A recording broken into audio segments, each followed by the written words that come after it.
Life line heart institute, നാടിന് നല്ല ഹൃദയം.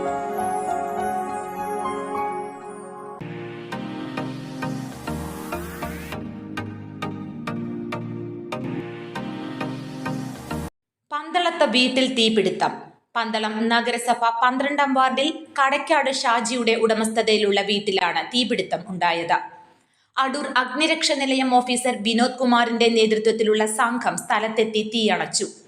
ഇരുനില കെട്ടിടത്തിന്റെ മുകൾ നിലയിൽ കടയ്ക്കാട് ഊരാളിപ്പറമ്പിൽ കണ്ണനും കുടുംബവും താമസിച്ചിരുന്ന മുറിയിലാണ് അപകടമുണ്ടായത്.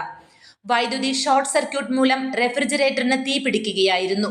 അടുക്കളയിലുണ്ടായിരുന്ന ഭക്ഷണ സാധനങ്ങളും വീട്ടുപകരണങ്ങളും കത്തിനശിച്ചു. തൊട്ടടുത്തുണ്ടായിരുന്ന ഗ്യാസ് സിലിണ്ടറിലേക്ക് പടരാതെ ഫയർഫോഴ്സ് തീയണച്ചു. സംഭവ സമയത്ത് വീട്ടിൽ കണ്ണന്റെ ഭാര്യ വിജിത, അവരുടെ 1 വയസ്സുള്ള കുഞ്ഞ് എന്നിവർ ഉണ്ടായിരുന്നു.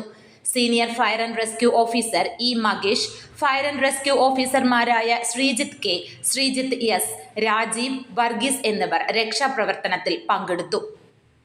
News desk, Adoor news.